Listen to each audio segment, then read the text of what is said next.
got romance written on our hearts, etched on our foreheads. Growing up, my aspiration was to own a Ferrari dealership. The idea was I would write a series of romance novels, Danielle Steele-style romance novels, sell millions of copies, and use that capital to fund my dealership. Now at the time, most of my friends wanted to be doctors or ballerinas, but I just really wanted to own a Ferrari. Over the holidays and at the dinner table, my family would think this was hilarious, but I think it was a pretty good indication that I was going to go down my own path, branch off, and do my own thing. And we tied laces on our dancing shoes. I felt much more than just a spark to a few. Being the youngest of 3 sisters, I was forced at a very young age into becoming a natural negotiator. I had to fight for bathroom time, I had to fight for the car, I was always third in line for that. And the joke was that I would be a lawyer because I would always talk my way out of trouble. Now my sisters would set me up knowing this, so they'd create these plans, I would execute them, and I'd often get in a lot of heat, but they always knew that I'd be able to talk my way out of it.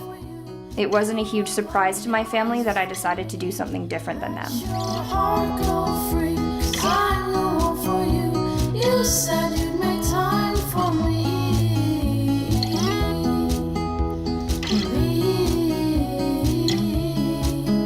When I started in real estate, I had just turned 25, and it was really important for me to choose an office that was social.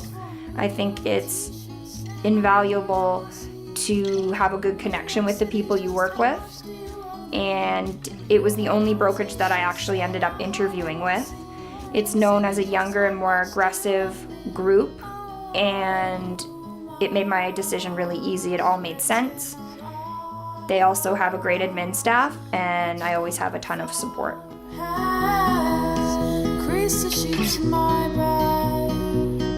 Oh, you had on a t-shirt saying I had in my seat. My mom knew I was going to be a real estate agent before the idea even popped into my mind, because we used to, on weekends, go to her open houses.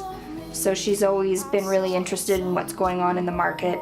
You know, she could tell you what sold on our street, what year, why they sold, how much, that sort of thing. So I kind of grew up with hearing about that, and it was always something we talked about.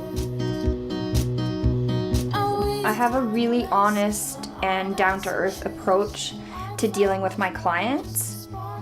I'm with them during an intensely emotional period, and it's one of the biggest investments they'll ever make in their life.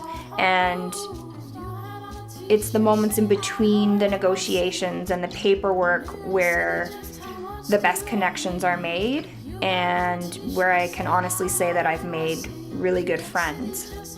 To have grown up in the city where I now live, so I'm familiar with it and I'm comfortable with it.